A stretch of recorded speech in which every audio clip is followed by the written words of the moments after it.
Welcome to the Fowl Front Outdoors Tales and Tips segment, where we bring to light the heart of hunting through shared experiences and lessons learned. By talking with real hunters, both new and old, to preserve and share part of this passion that we hold dear, not only to entertain, but also to educate. So listen up, because this is Tales and Tips, and you're on the Fowl Front. This week's episode is brought to you by Dive Bomb Industries, the fastest growing, most affordable decoys on the market, with unmatched customer service. Visit them online at divebombindustries.com, on Instagram or Facebook at Dive Bomb Industries. Or go ahead and give them a call anytime, 7 days a week, at 314-322-7468.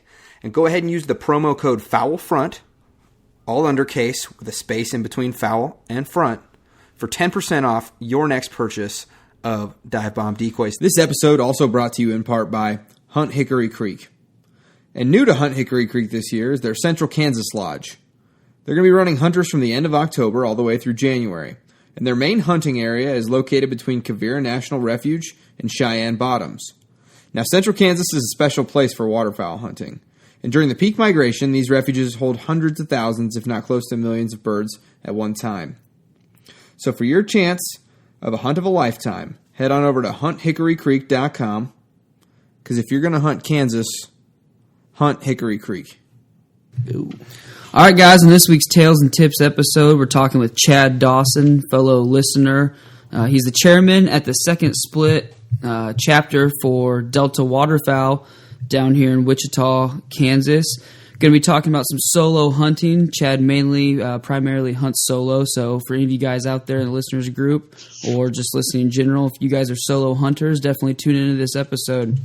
Chad, how you doing? Man, I am good. I'm doing real good. Just enjoying the evening. It's a nice one tonight.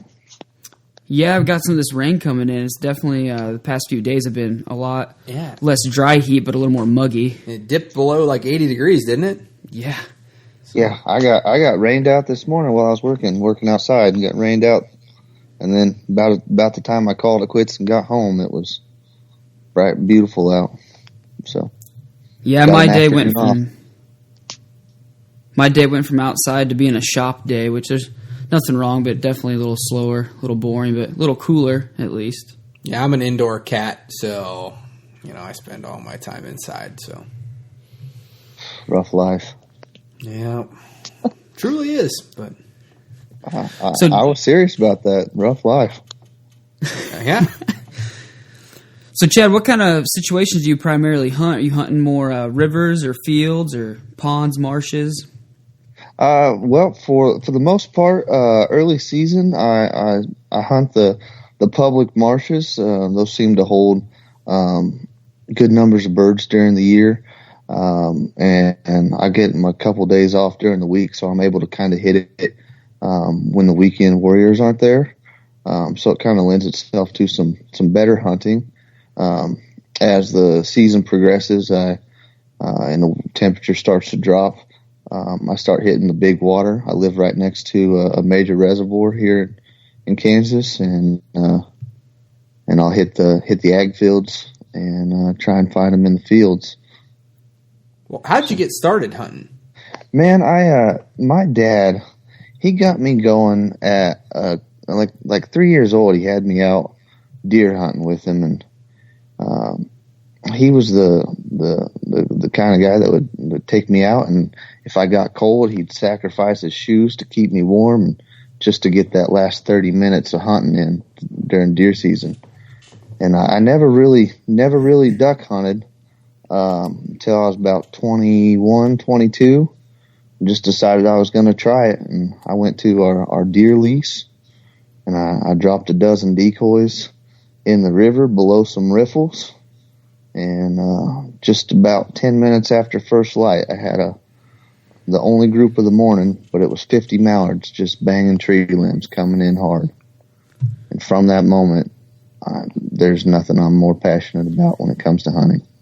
Yeah, those central Kansas skinny rivers, they will hook you in a heartbeat. I know how that goes. Man, I spent my whole childhood deer hunting this piece of ground, and just decided it was time to try it, and I was hooked.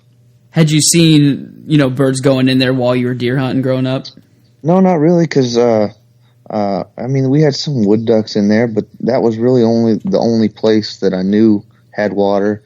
I think I hunted it the last weekend in January.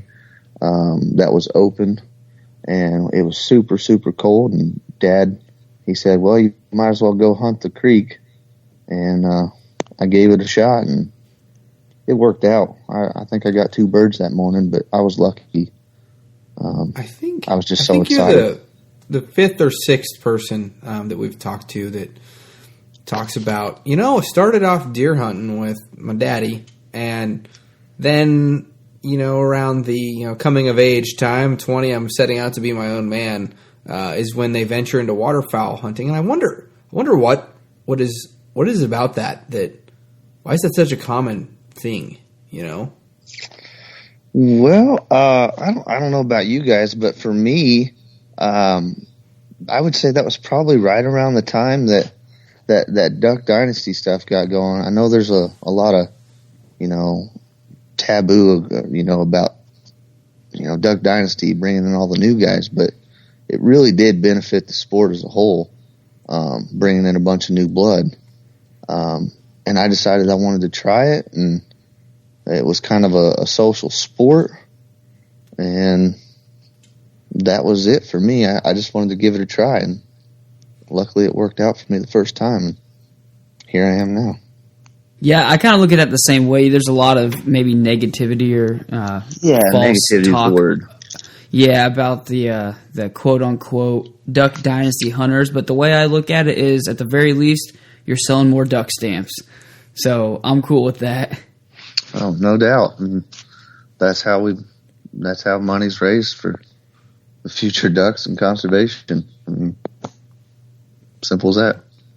So, hey, Chad, it sounds like you kind of hunt a little bit of everything from fields to rivers, and you said you hunt a lot of marshes early season. So as a solo hunter, when you're heading into those hunts, what does your scouting look like? I know for me, like, I've had multiple times where I know I have a group of friends coming down that are visiting, or some local buddies that are going to go hunting with me, and I'll be looking at a feed or loaf, and I'm wondering, like, oh man, is that really enough birds, to hunt 4 or 5 guys? As a solo hunter, I guess you don't really have to worry about anyone but yourself. So what do you think, like, is a good number that you're looking for to have a successful solo hunt when you're scouting? I guess that really depends on kind of what I'm chasing. If I'm chasing some ducks, you really only need a couple solid flocks to get get your goal. And for me, if I find 30 ducks in kind of a hard to reach spot, that's going to be good enough for me. As long as there's somewhere for me to hide, I'll be able to get steady shooting, to kind of get in and get out. I'm a dad, so my time is limited. So as far as marshes and chasing ducks, if I can find a small patch of birds, maybe 30 to 50 ducks, that's plenty for a solo guy. Unless they all come in one bunch, then you're going to have something to talk about. But right. But if I'm chasing like later in the season, I kind of transfer over to geese in the dry fields, and where I'm at, we see a lot more lessers than we see the big honkers, and so those tend to be a lot bigger flocking bird, and so if I'm in a big feed field, typically I need somewhere between 300 to 500 birds, because they'll come in flocks of 40, 50, 60, maybe more, and you're trying to get those birds. So you need quite a number to be able to get it done. So how do you do that? What's that? So how do you run a spread big enough to pull those lessers? Well, by yourself? for me, I run a very it's like a run and gun spread. I have about 10 dozen socks and silos, and I have a layout blind with the rigid frame and the fold doors, and I used my blind as my decoy bag, and I can stuff all of my decoys inside that, and it has a carry strap to it, and so I'll just run my band around that so it keeps it tight, and then I'm able to walk in and I can place my 10 dozen myself in just a short amount of time, and I try and dedicate most of my time to hiding my blind, and then I'll use my socks to try and blend in inside my spread. But for the most part, about 10 dozen socks inside will get it done for me anyways. But that's with good scouting and knowing where birds are coming and where they want to be. Yeah, you touched on there with the scouting, with those lessers in central Kansas, you're exactly right. Like they're coming in groups of 40, 50, maybe even more. And so as a solo guy, even though that's a ton of birds, being able to read the situations and, how are they coming into the field and what sizes of groups and how far in between are the groups? Because, if you only have two groups of 50 that are coming in a minute apart, realistically, you're probably going to shoot 2, if you're lucky, 3 birds in that field. And so, that's a successful hunt, but you're not going to be shooting the limit. Well, I mean, that's kind of the name of the game as a solo hunter. You got to dedicate your time to scouting. And if you know you feel that being used as a feed, and you're able to watch that over a couple of days leading up to your availability to actually hunt, you're able to see kind of how those birds come in. Typically around here, you'll get a big initial burst where they come up off their roost and come in, and then for the next hour or so for us, it's kind of a trickle effect, and you'll get your smaller flocks as they're looking for a place to eat, and that's where I like to put myself. Now, we were talking about earlier the balance between family life and the job that pays for the family and whatnot. How do you, as a solo hunter, I know it's super easy for me to, when I have a group of guys, we're all looking at different fields, we're all looking at different, places. Calling up this buddy. Hey, I got the hot field. Hey, no, I got the hot pond. Like, okay, hey, you got it. How do you get your scouting in? How do you do that? Well, this year will be a new challenge, but last year my kids napped. They would nap about 9 a.m. because my kids woke up real early. They'd wake up at like 5:30, 6 o'clock and be ready for first nap at 9. So I would, during season, they would nap as I was driving around. And I'd get about an hour and a half to drive around, do my scouting, check the spots I've got permission on, try and find new ground.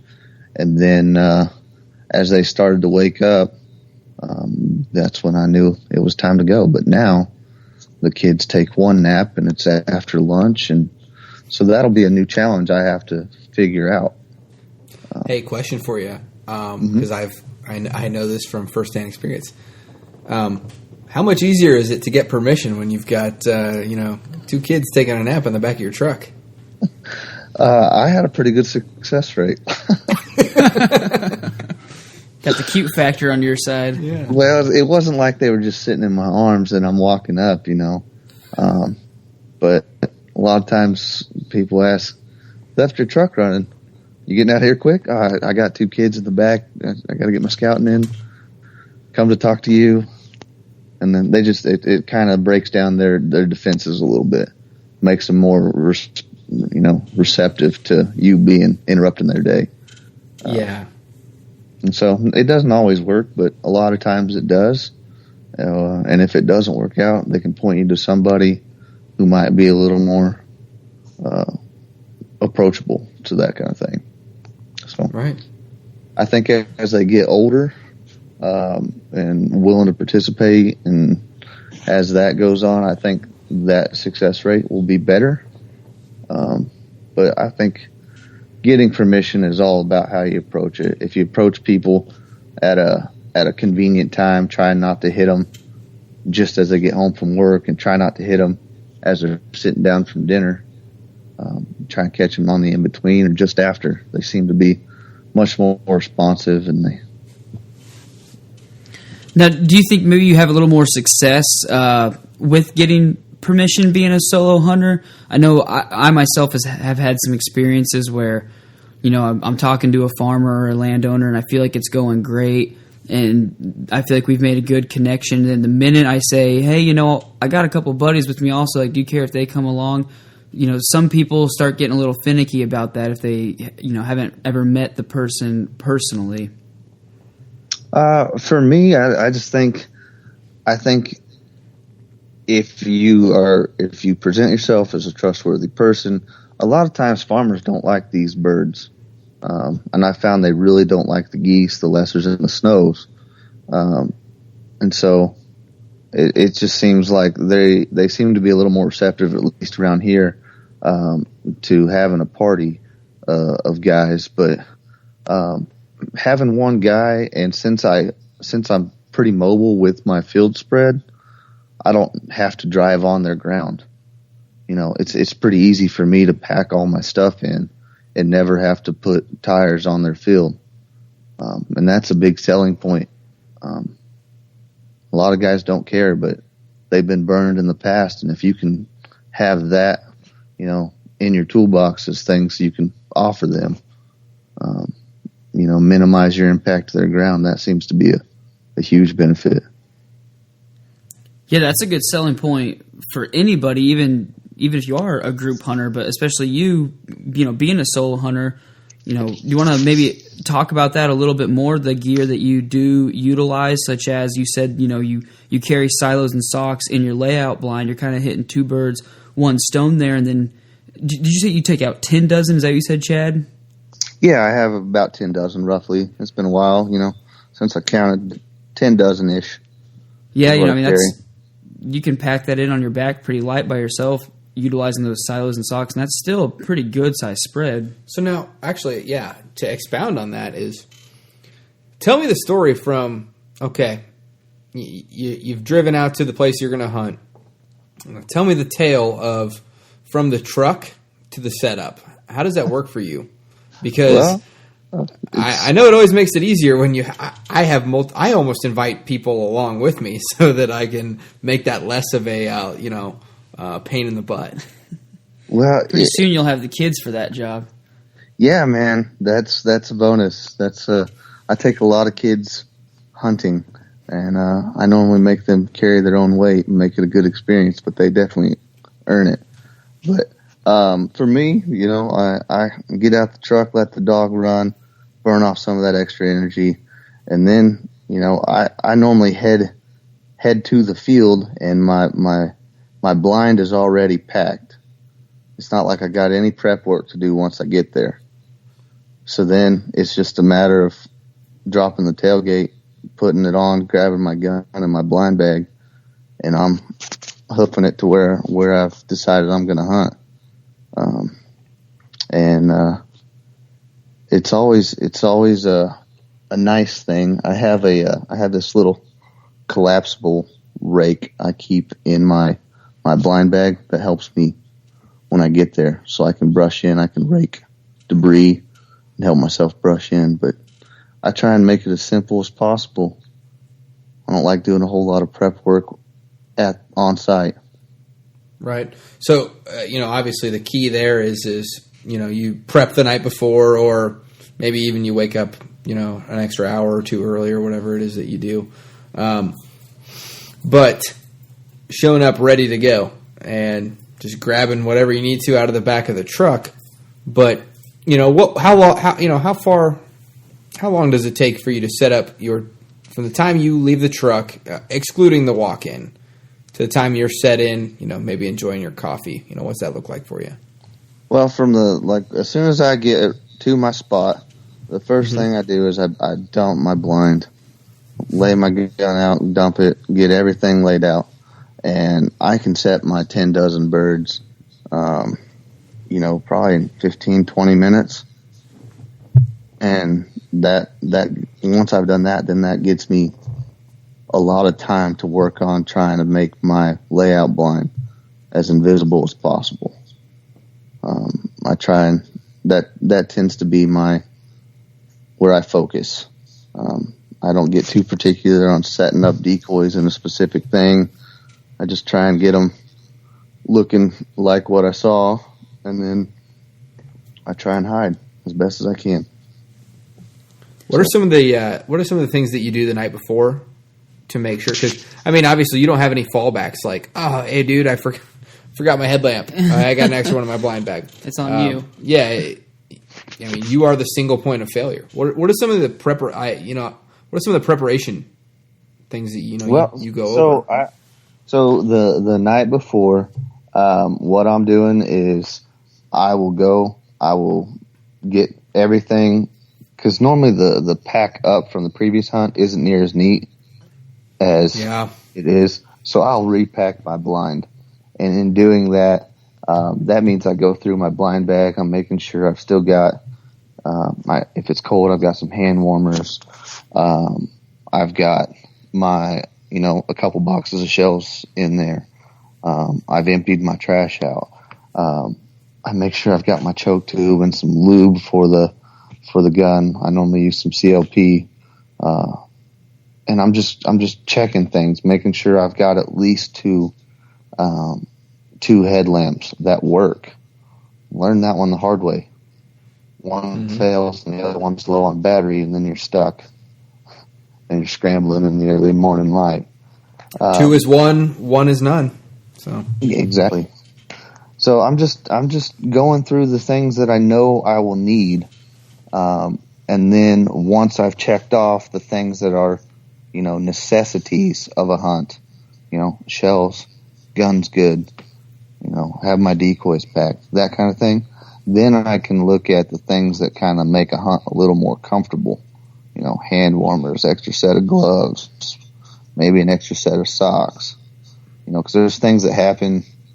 Your socks get wet, or you walk in, you get too sweaty, and then you're fighting the cold the whole time. It might be an extra hoodie in the bag or something. It's just I take care of the necessities first, and then the creature comforts after that. Yeah. So. Because I know this is, extra hand equals, you don't have any extra hands. So, what blind bag do you run? Man, I don't have a special blind bag. I picked mine up. It's from Academy Sports. It's small. It's just a game winner blind bag. I don't run anything special. It'll hold 4 boxes of shells. It's got a compartment, for your knickknacks, like an extra headlamp, set of gloves, and then it's got a couple extra pockets, and it has like a little hand towel pouch to wipe your hands off. It's nothing special. It's pretty bare bones plain Jane. Yeah, that's I did something selfish when we had this kid. I told my wife, I'm like, hey, I don't want any of those frou-frou diaper bags or anything like that. And so, I carry this kind of smaller blind bag out to the field. But, I got to look and I was like, oh, man, hey, a blind bag is a perfect diaper bag. It's got all the little compartments. You put the binky in. Put the binky in the choke tube thing. You got the... You were way, way intelligent. I wish I would have had that. Yeah, I still have time. Hey, I got one on the way. The way. I might be able to pull that same trick. Exactly. I'll send you a picture of mine. It's a game winner too. Please do. People knock the game winner and the Magellan, but man, those are like I love that stuff. I love their waders. So you know what I love? I love the price point. It's affordable. Man, as a dad with kids and more on the way, you have to look at that bottom line, and is having the top of the line, everything, is that really economical? Yeah. You know, I was going to buy a new pair of waders this year, but instead we ended up getting this thing. What's it called? It's like a little sock that you put on your kid, and it reads like heart rate and oxygen levels of your kid. Oh yeah, because my wife was being like super nervous about it, and honestly, like every dollar like that we spent on that thing, that was like $300. Oh my god.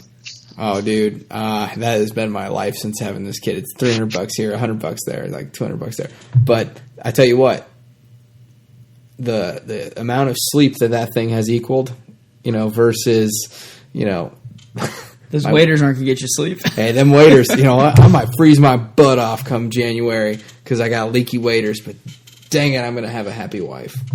Well, that is an important thing to have. That's probably more important than having new waders.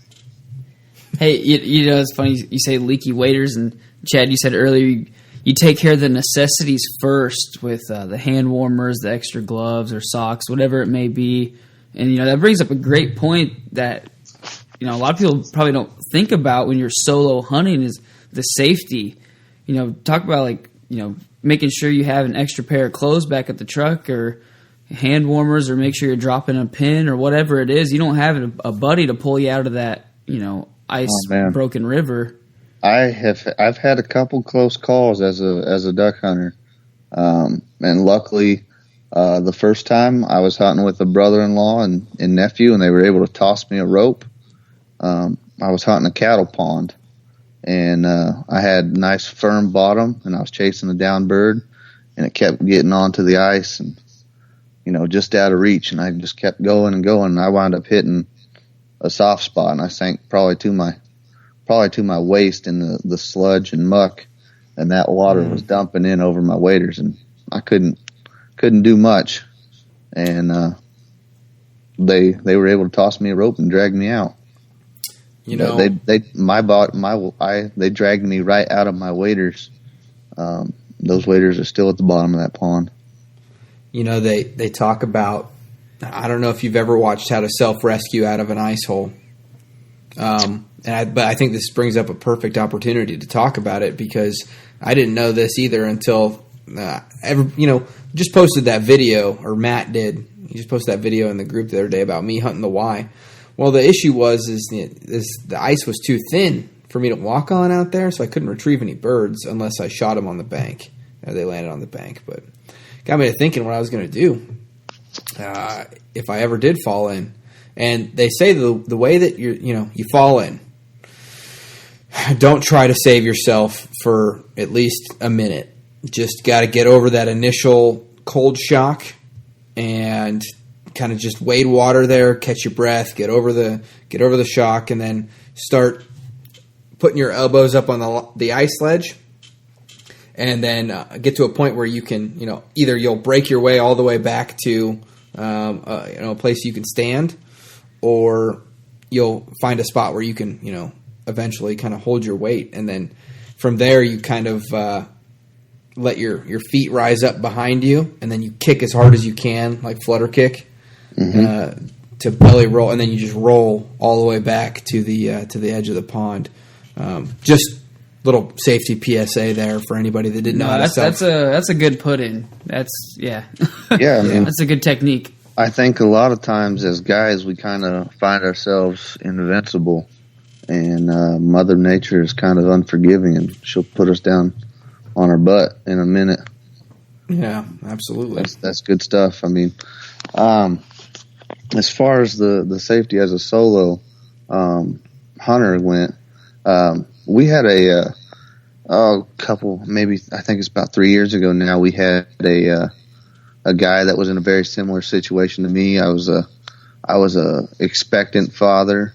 This guy was I think his name's Aaron Travis, and he's an expectant father. I was an expectant father. Both of our wives were due basically the same time frame, and him and his buddy went out to go retrieve birds in a canoe, and they dumped the canoe, and Aaron didn't make it.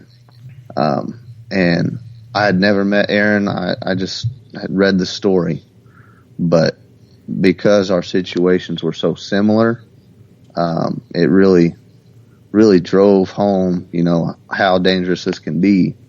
And it changed my whole viewpoint whenever I head out hunting, whether it's with me or with buddies.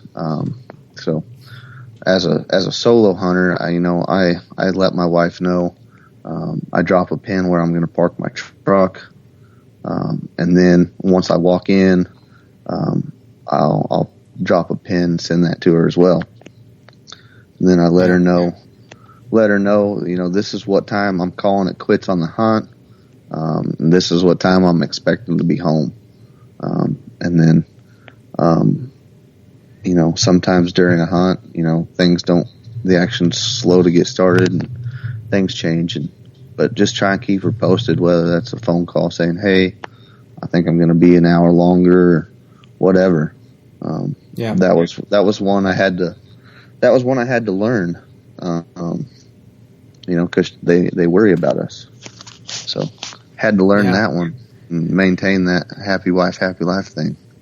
My wife hates it when I tell her that I'm going out by myself or something like that. She would rather me go out with a serial killer than by myself, because just like you said, they ain't no tougher opponent than Mother Nature. She's undefeated, man. Yep, exactly. Yeah, and I think you're exactly right. Maybe with the call it the male ego, we do find ourselves invincible sometimes, and you hate to learn the hard way. So listeners, definitely go ahead and take the time to do those precautions. Yeah, we were me and my buddy Dave. We were up turkey hunting up in the Lincoln National Forest, and we got to talking. And I said, "Hey, I ain't scared." And there's some black bears out here. I said, "Hey, I'm an apex predator, man. I got a shotgun and I got my knife and all that stuff." And he goes, "Yeah, well, Mother Nature, she'll put you down real quick." And she sure did. We were soaked through, and he said, "Yeah, you're an apex predator, buddy. Heading back to the truck at 2 hours after sunup, shivering your butt off." So, yeah, that's that being young and dumb. Yeah, and one thing that I've done that too, and this helps with the safety thing, but it also helps with the game wardens. I make a copy of my license, my hunting license, and my driver's license, and all that stuff. I take some of the personal identifying information out that I wouldn't want any layman to find, but I always write in like, hey, I put this little packet right in my windshield, like where my wiper is, or like on the inside, so someone can read it. Hey, I went out hunting. I'm, in this location. If this is older than 12 hours, and then I write in the time. Please contact the authorities. And I've seen a lot of times too where I'm looking out and I can see my truck from where I'm hunting, and either cop or game warden or someone pulls up and they read through it, and the game warden just pulls away. Okay, hey, I can see a copy of this dude's license, his hip permit, all that stuff. They don't even come bother you. Yeah, I mean, that's something I'd never thought about. So I think that's probably a good idea, especially given the way I typically hunt. Hey, Chad, you said earlier that Game Winner bag, you said it holds 4 boxes of shells. Do you normally take 4 boxes with you when you hunt? No, not typically. Not unless I'm going with like a kid. Normally 2 boxes. The price of shells, it's just tough to justify blowing through 2 boxes of shells when you only can kill 6 birds. I hear There's something wrong if you're blowing through more than that. Like, you're either calling your shot too early and not letting birds finish, or you're just skyjacking them, and that's just it translates to almost $1 a shot. Yeah, that's crazy. That's how I think about it, anyways. And so I'm like, well, crap, that bird cost me $3. Well, dang it! You just ruined it for me now. It's now. Well, hey, another thing too. Talking about you're talking about 6 birds. Now everybody knows group hunting is illegal. You identify your birds and you go down and stuff like that. But there's zero lenience for you. You have to be on the money when you're shooting at ducks. You have to know what you're pulling the trigger on. Yeah. That's why I like shooting birds right in the hole, because it's pretty obvious to know what you're shooting at if they're 20, 25 yards out. Yeah. Yeah. There's not much doubt when it comes time to pull the trigger. I think a lot of people, and I've had a lot of birds in my face in the last 5 years, and I've pulled the trigger on a lot of birds. And I always kind of like, in the back of my mind, chuckle at the guy that says, every bird I shoot, I know exactly what it is. That's a hen mallard right there. Or, oh yeah. Okay, all right. That's good on you, man. Like, part of me, is like, like you had a group of 6 people. You didn't give a crap. You knew you weren't going to put down 12 mallard hens. You pulled the trigger, like, Yeah, no doubt.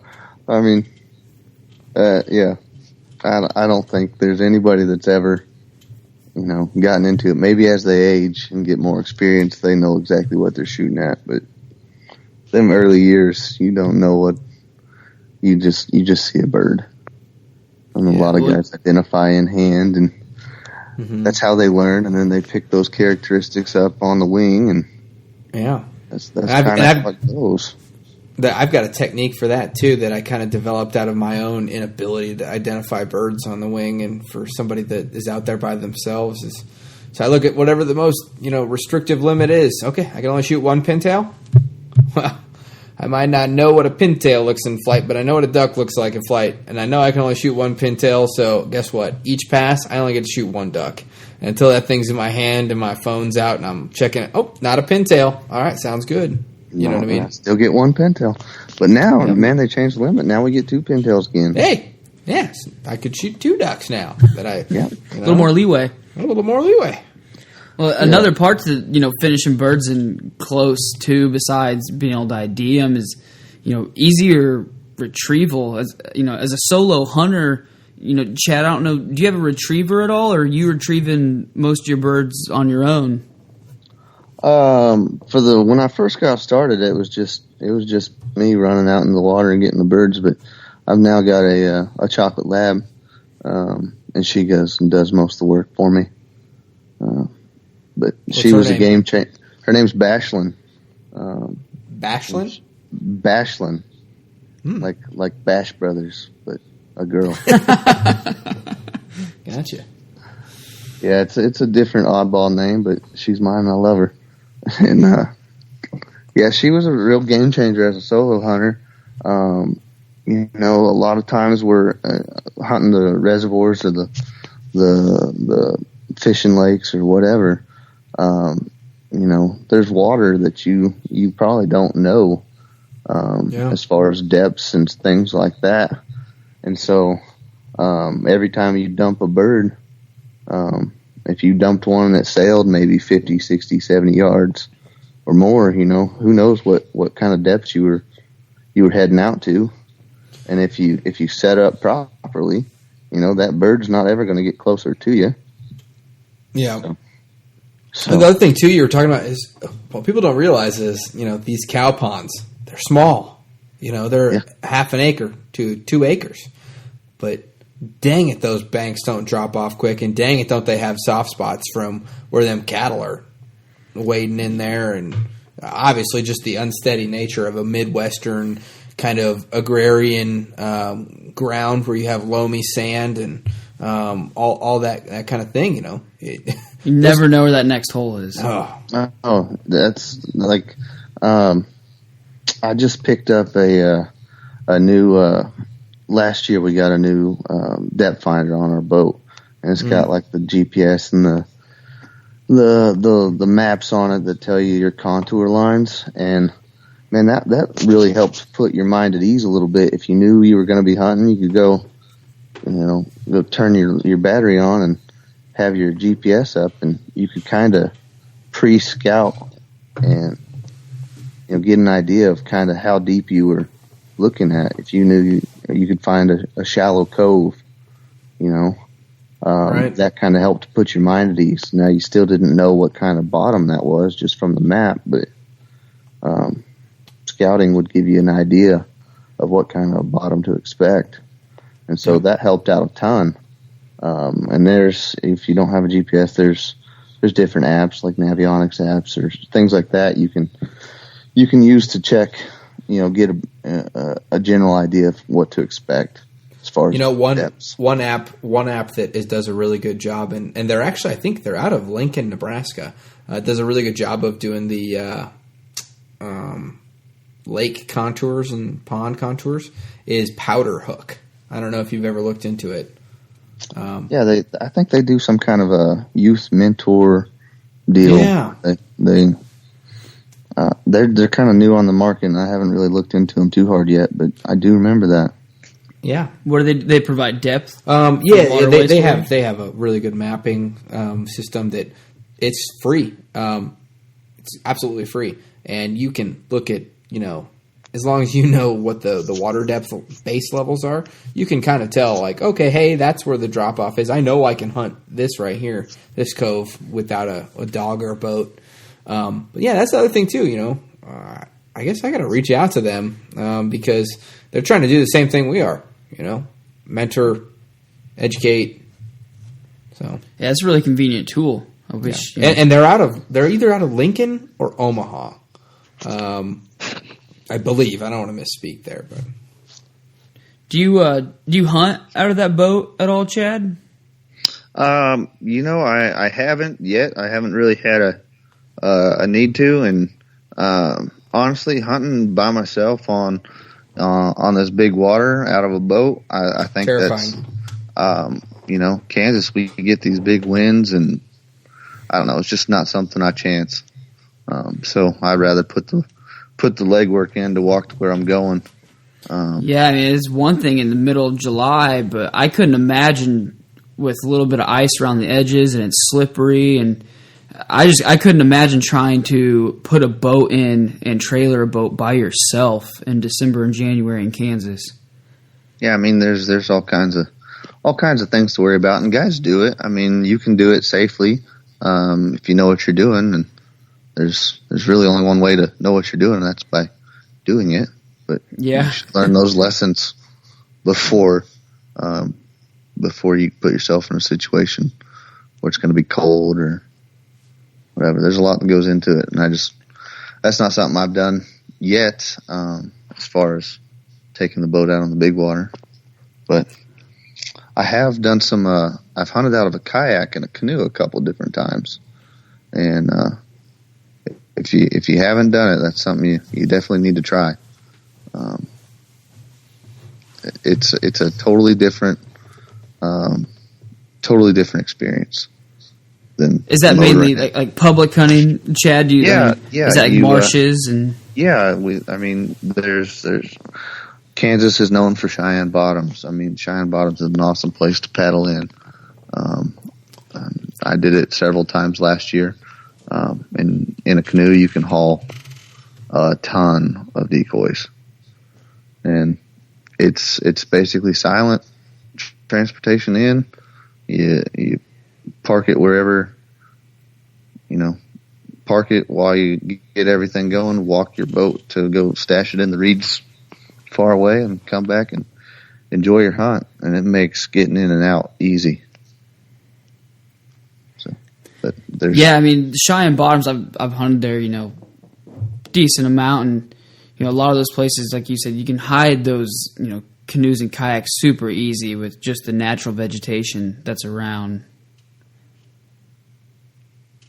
Yeah, we hunting out of the kayaks. It was little more than a burlap sack that we'd put some slits in so we could slide some vegetation into. It wasn't a high-end blind. It was a blind we threw together for $10 and got it done. And then you could hide in basically the open water grass mats. So you have done some hunting out of the kayaks before? You don't just store them every time? Yeah, hunted out of the kayaks. Didn't hunt out of the canoe. Used it for transport. Okay. And so hunting out of the kayaks is a lot of fun. Just, You got to know where your balance points are and don't exceed those. Otherwise you'll take a swim. For sure.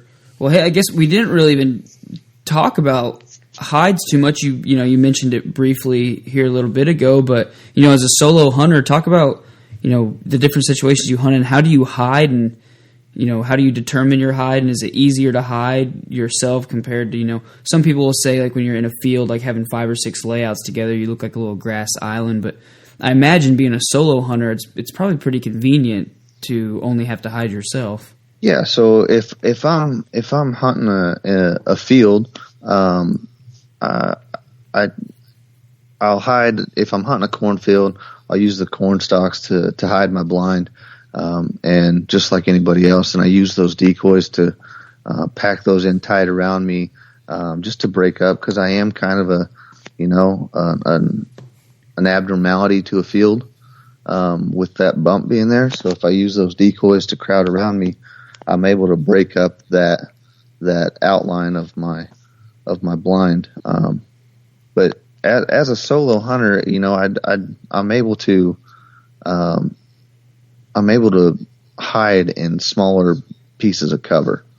Like, if I'm hunting one of my creek banks, I'm not needing, a big overhang. I can tuck up next to a tree in a shadow, and let the shadows be my camouflage and hide myself, and let those branches cast those different shadows and break up my outline. And in a marsh, you can get in some of that's those smaller pockets of cattails or whatever the vegetation is there, and you can really disappear in that stuff, and you don't need near as much of it, like you would with a big group. Yeah, absolutely. I think that's one of the best things is like, there's got to be times where you don't even consider using a blind. If you can pack enough decoys in around you, or if you tuck into the side of a bank or something like that. But now I know you said, you mentioned it multiple times that you take out kids. Obviously your kids are too young to take out, but what kind of mentorship are you doing out here? Well, for my own, just on my own stuff, I've got some nieces and nephews that are in that 7 to 15, 16 range. So I take them out a lot, and then a lot of times they'll drag their friends out with them, and I like to get them to experience, this, because it's something I'm very passionate about, and there's no real good way to explain it outside of trying to show them. Mm-hmm. And so I take somewhere between 6 and 8 kids out a year, just myself, and then through the Delta waterfowl stuff I do. Last year or 2 years ago, we started, and we took like 9 or 10 kids out for their first hunt, single day, youth opener.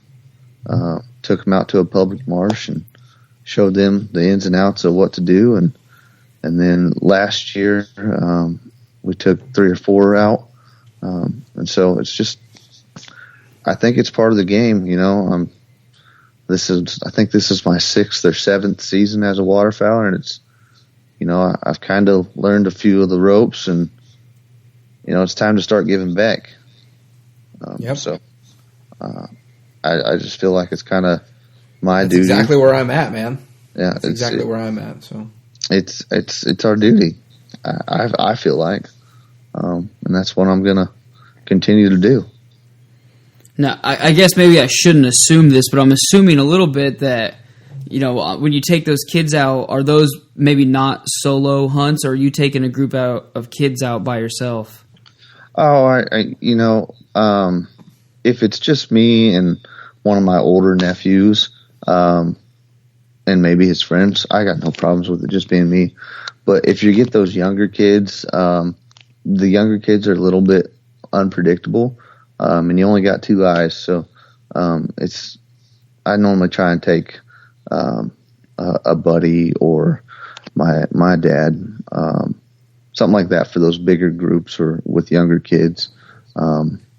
It's always good to have an extra hand, because with more kids means more equipment. And as a solo, typically a solo hunter, it's just easier if you got a little bit more help to help those kids get out there. Because when they're real young,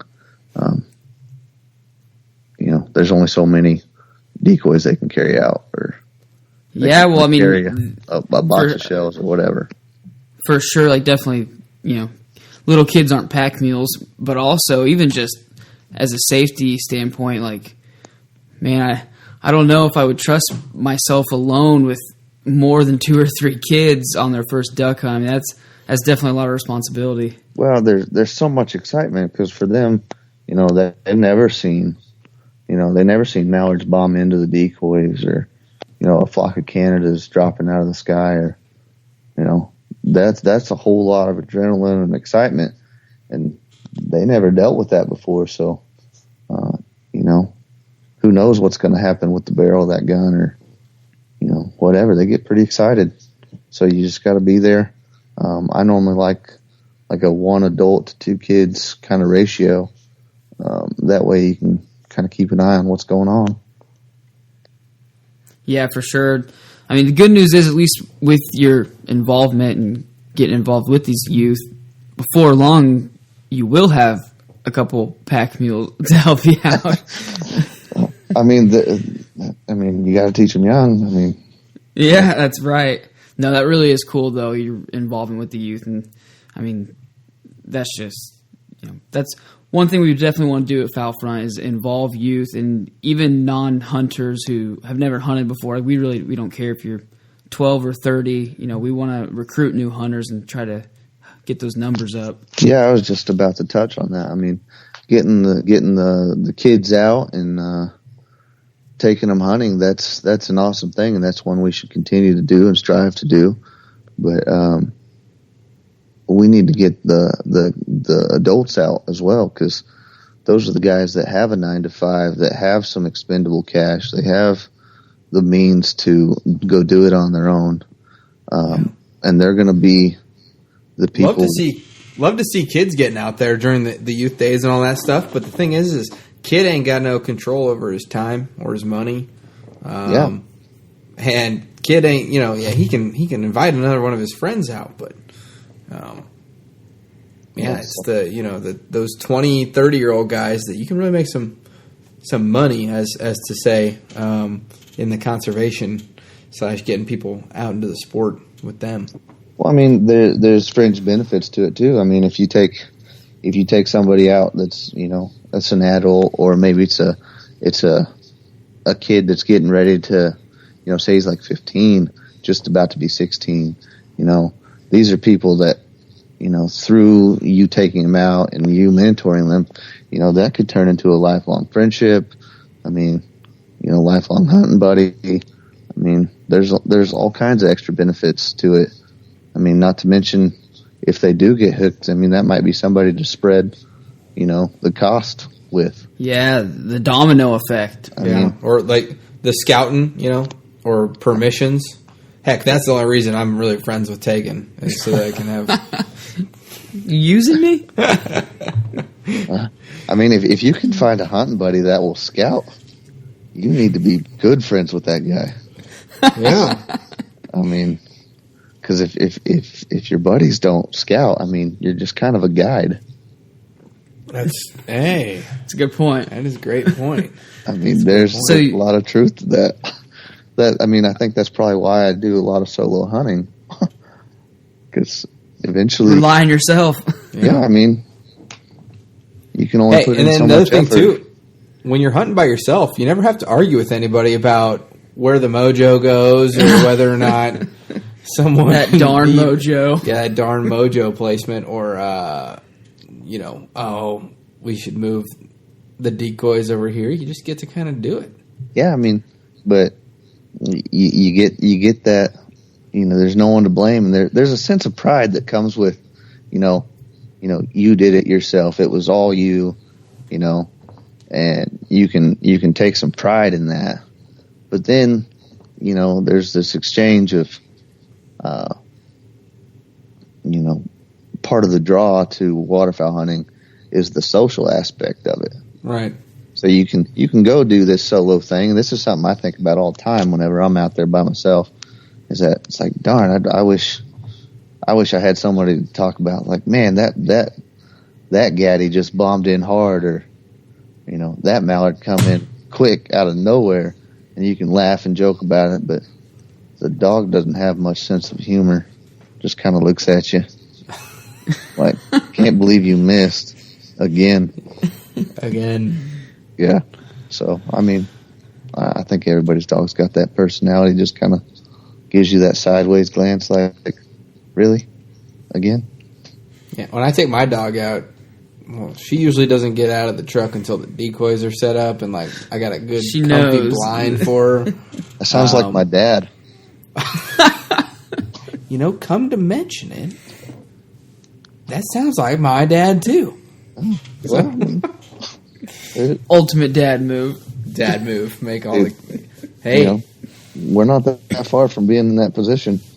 What about, you know, about 7 or 8 years? Is that at least for field hunting? Yeah, it'd be great. Much to the chagrin of our wives, I'm sure. Well, I mean, Gives us some alone time. My wife, she enjoys the outdoors. She just we had the kids, and you know, this is something that's my passion, and she sacrifices that for me. So she's looking forward to the kids getting grown and getting out often.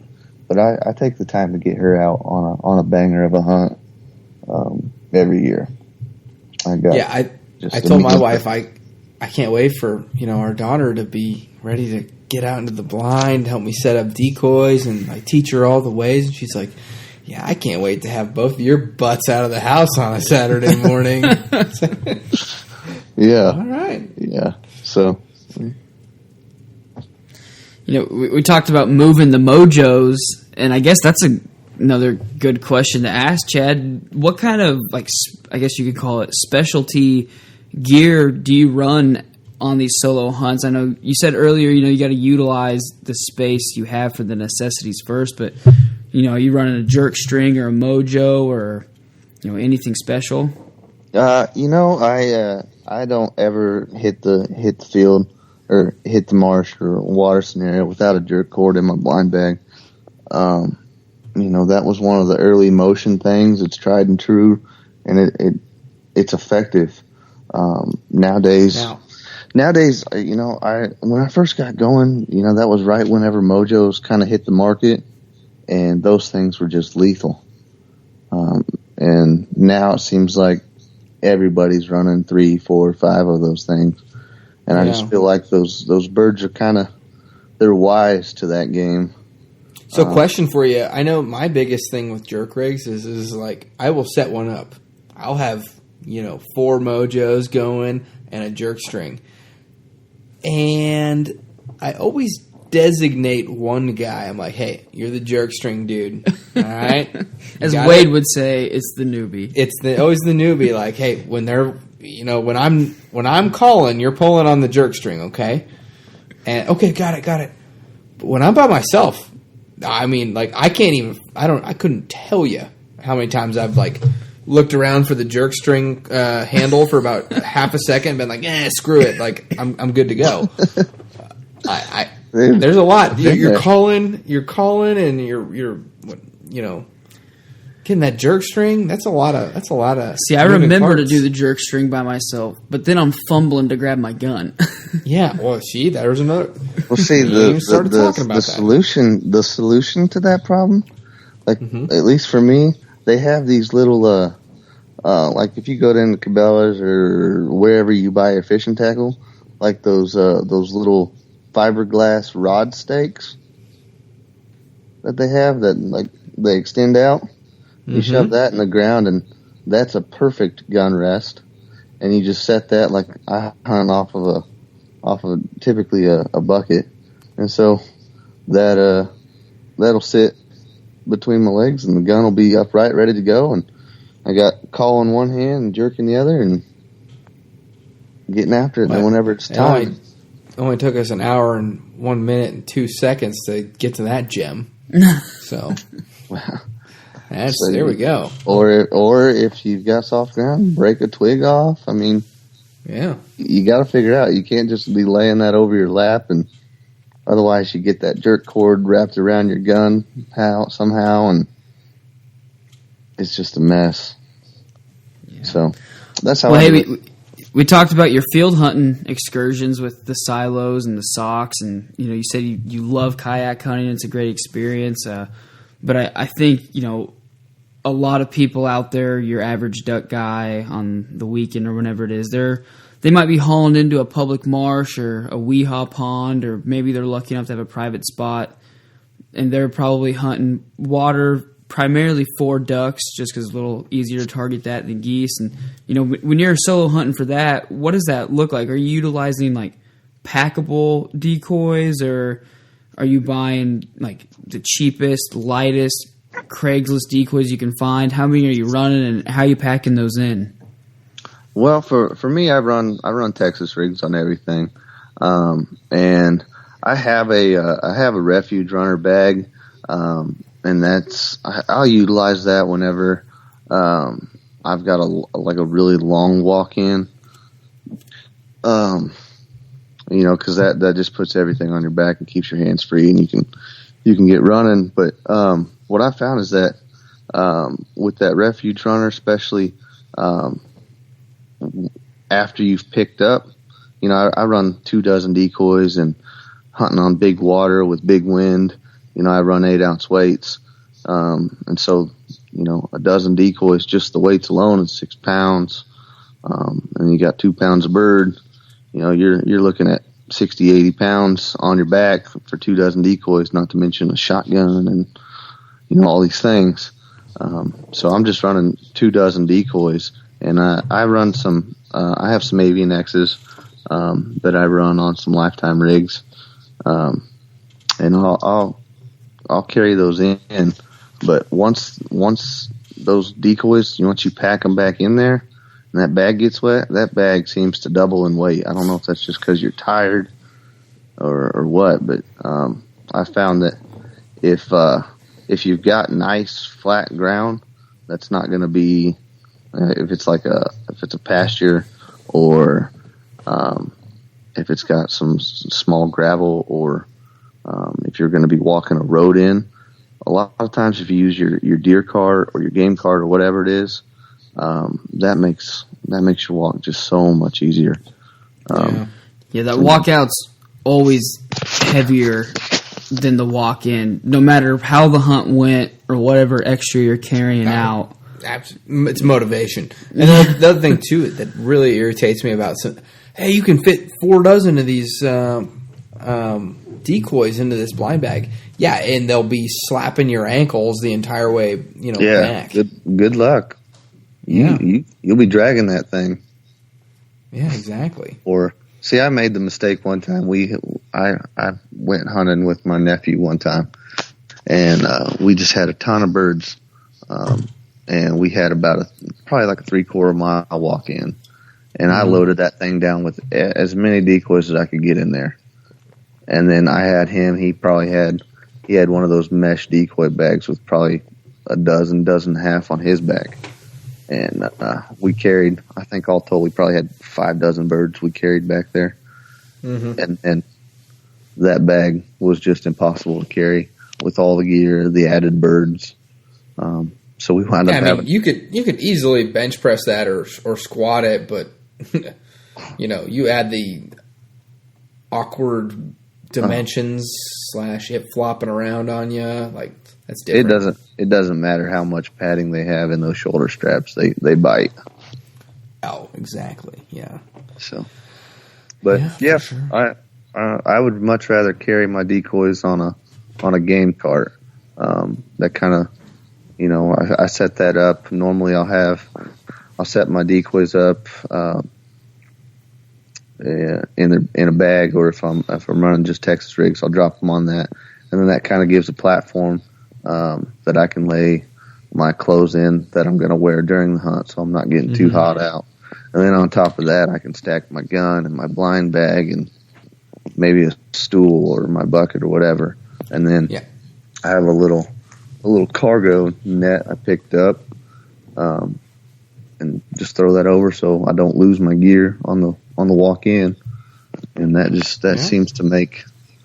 seems to put the stress and strain of it is a whole lot easier than trying to carry it on your back. You know, when you're done with the this next kid, I don't know if you guys are having any more, but I saw a guy that he had taken their old jogging stroller that they had, and he turned it into like a walk-in hunting thing, and I kind of been eyeing my stroller a little differently. Get some off-road wheels next. Yeah. Hey, mine's got off-road wheels, but I think there was a post on the page about that. I think I was letting Tegan know get the off-road wheels because it helps scouting, because hunting public marshes and those dikes and places you can walk. That's right. Yeah. You know, that lends itself to some pretty good pictures, some memories you're going to hold on to, and you can still get your goal accomplished while getting that quality dad time in. That's right. Plus, you know, the kids, they appreciate the fresh air and the sunlight and a little bit of vitamin D, and who knows, there might be some subliminal things in there. Maybe they'll be more keen to be picking up a duck call than a... Yeah, I am. Oh, you got me. I'm trying to convince my wife if she listens to this. So you know, I had those same talks with mine. Yep, for sure. It's healthy, honey. Yeah, it's good for them. Or my wife, Chad, do you know what Little Baby Bums is? No. Okay, it's these crazy smart people that posted these nursery rhyme, like animated nursery rhymes on Netflix, and it's like crack for little tiny kids. They just like watch it like it's like an intense episode of NCIS or something. That's like what my kid looks like. Like she's hanging on like every word that they say. But my wife's like, "Oh, see, this Baby Bums thing works really good." And I'm like, "Yeah, so does AVNX TV." And yeah, you know, they don't know what it is. Kids, yeah, exactly. My son, we have that. It's an outdoor TV app. Can't My think Outdoor of it now. TV. Yeah, and watches fishing shows nonstop. I haven't gotten him convinced to watch the duck hunting videos but he's ate up about the fishing. Nice. He sits in a cardboard box in our front room with a one of those little kid broom like cleaning things, and on the end it's got like this little loop, and we tied a cardboard cutout fish to the end, and he will cast that for hours, reel in fish, and he's ate up about the fishing. So I'm hoping that translates to the waterfowl hunting. But it's a great excuse to get away from the house. Like, oh, me and Hunter are going fishing. He asked me to go. I'm going to take him. It's great. Hey, whatever your introduction is, I guess, and you know, as long as you get to the waterfowl in the end, right? Oh yeah. I mean, there'll be no shortage of that. That's awesome. Man, little kids are funny. That's good stuff. Yeah, the wife says if I can get the kids to wear hearing protection, we can go out for dove season this year. Oh, yeah. Well, that's nice and laid back. I'll drop you a link. I had to buy some like baby ear protection / little kid ear protection. It's supposed to be like good from like 3 months to 5 years. So if they can keep it on, and they're doing really good. We started with hats, like ball caps, and they love wearing those. So I'm hoping. Yeah. She wore it the entire 4th of July almost. Anytime that we started getting close to some fireworks over there in Wamego, I'd pop that thing on her, and she loved them. So, yeah, be sure to drop me that link. I would love to be able to get out this year with them. It's ambitious, I know, but Yeah. I mean, gotta try. A man can dream. That's for sure. Should we wrap this thing up? You know, did I just hang up? Nope, you're No, good. you're We're good. right here. Oh. Hey, if you have something else you want to share, I mean, feel free. No, I just we've had a good conversation, and I think a lot of people need to try the solo hunt because there's a lot to be taken in by yourself. Gives you that opportunity to get in touch with yourself and just think about the things you need to be thinking on, kind of refocus.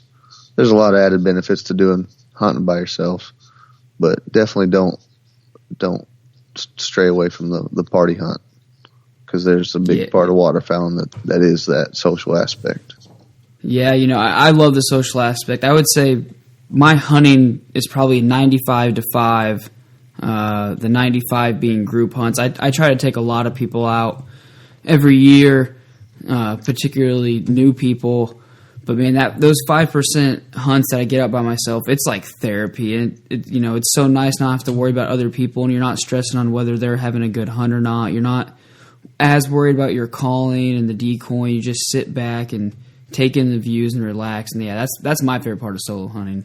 Oh yeah, there's less pressure to pull the trigger too, and so you can literally just let groups come in, and that sometimes can be your best hunting too. Oh man, yeah, exactly.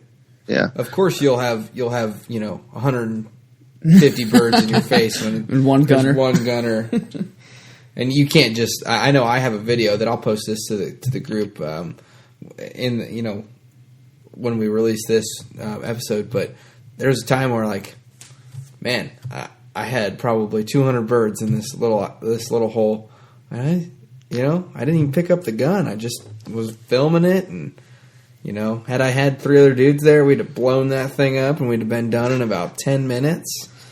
But yeah, well, I don't know what the guys are like that you hunt with, but whenever you get those big balls of birds, I probably drop more birds by myself than I do with the big group because. They just get so excited, and we're all looking at the same bird coming in because we think it's a gimme. And then there's always that one bird in the group that draws 3 people. Everybody to it, and it's nailed it. And it's just like this is so mean to me because this probably was me, but there's always that kid on the playground that like all the bullies want to target, and there's always that duck too, Well, yeah. Like and a pintail comes in the spread, like, yeah, yeah. If that bull can comes in, I might be shooting across. Oh, yeah. Well, that's one I haven't checked off my bucket list yet. I ain't got one of those yet. So. I don't mean to be that guy. I've shot the crap out of. Really? I mean, I've shot one, and I regret not getting it on the wall. And I don't think I've even had an opportunity at one. Not yet, anyway. That I guess down in El Paso and New Mexico, I was in such an eclectic flyway. Yeah. Just birds just pooled up there, all sorts of birds. And, it's crazy to hear your stories, and then after hearing that from you, doing some research and just like seeing that it's almost, I don't know if I should call it a mecca, but I mean, it's like a thing of its own. Like, and you wouldn't think of it. We're going down there. For sure. I'm doing a casting blast down near Corpus. I think later this year, if not this year, then 2019. Just had a buddy get stationed down at Corpus, and oh, nice. Cast and blast meaning you're going to go down and fish and oh yeah, we'll hunt the mornings and fish the afternoons. Man, that's cool. What are you fishing for down there? I have no idea. Is that the reds? I've never even seen the ocean, so I have no idea what it is. Huh? Nope. So I don't know what to expect down there. Whole nother world. That's right. Whole new world. Oh, come on now. This ain't that kind of show. No, the ocean's cool, but I'll take the Kansas rivers and reservoirs myself. Yeah, man. Yeah. That's what I grew up on. That's what I love. So we'll see. Absolutely. Yeah, your first hunt that hooks you, there's something about it that you'll never forget it. You'll never want to leave it. Yeah, but the crazy thing is that first hunt I told you about, that was kind of the one that got me. And I bet I've hunted that creek, I don't know, half a dozen times since then, and man, it just never ever produced like that one time. Never. That's crazy. The fate had it, I guess, that one hunt. It was the siren, pulled you in. Oh yeah, it was. Now it's got you. I mean, I bet I've killed maybe a dozen wood ducks off that creek since, but just need that one good freeze when it stays open. Oh man!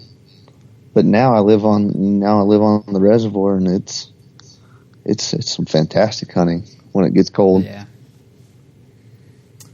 Definitely going to try to get. I started hunting some big lakes around here a little more last year when everything froze over, and definitely going to start adding that to my repertoire a little more. But shoot, it got so cold this past year, late December, even the big lakes were frozen. Too much to hunt.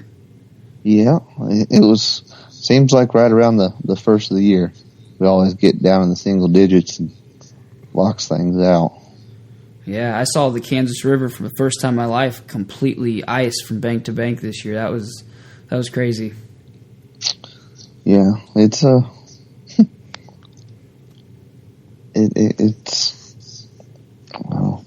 it's just when it gets cold, the rivers are special. Oh yeah. Yeah. Well, Chad, hey, we're gonna end these tales and tips with really two questions, and one is the question that we always ask, and then the other. Well, I guess we'll ask the first question. You get one more hunt. Where are you going? Who are you going with?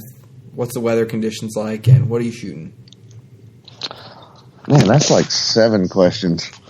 Well, it's I did just maybe it would just be like, hey, last hunt, but I want to know a little bit more. Paint us a picture. Paint me a picture. Brian Moyes has ruined me, so. I think if I had just one more hunt, it would be my dad, my uncle, and my best friend, and we'd be out, and we would be in a cold, nasty cornfield that is just getting pounded by big Canadas. And nice. That would just be in my hometown of Valley Center. And then what's the weather? You said cold, but what's the weather like? If to me, perfect conditions would be like a 5 mile an hour north wind with heavy snow coming down. I think that would be. I agree. That would be perfect, or big old Midwestern flakes, fog. Yeah, that thick snow, that big old Canada just breaks through, and you finally get a good picture of it. And it's already in shooting range. Oh yeah, yeah. You hear them the whole time, and you know they're somewhere near, getting closer, and then it's on, and they're right in your face. Oh yeah, yep. That would be it. If I could do that, I could be happy. Yeah, you just made me hate July a lot. I think the heat does that. All right, and so this last question that we're going to have to kind of end things with, and so future tales and tips, guests beware and take heed. But what episode, either tales and tips or a main episode, do you want to see from us, or would you want to see from us? Oh man, I like the conversations with us listeners. We offer a different perspective. I think I would like to hear different perspectives of the way guys are doing it. Because there's 1,000 ways to do this, and I think it'd be cool to talk to those guys that do the body booting out in the bays, out on the East Coast. in the middle of winter, sitting in wetsuits, hiding behind wooden canner decoys. I don't know if you guys have heard about that stuff. Yeah, those big old X decoys that they kind of float like a goose gang rig. Yeah, that's on my bucket list.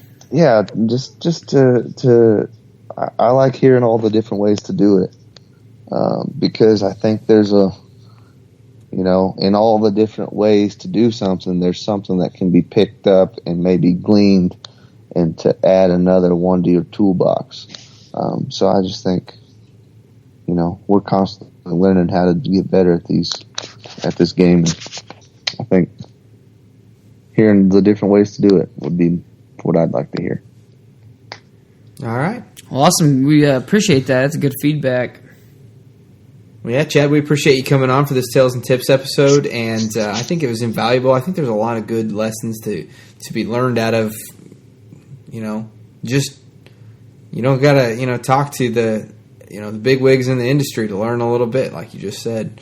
Like everybody's cutting the meat a little different, and there's a lot to be gleaned from everyday conversation. Yeah, man. At the end of the day, we're all shooting the same birds. Yeah. If we're in my party, we all are. So, but guys, I appreciate you letting me come on and talk to you. I've had a good time. So, I love what you guys are doing, and I look forward to being a listener for your future shows.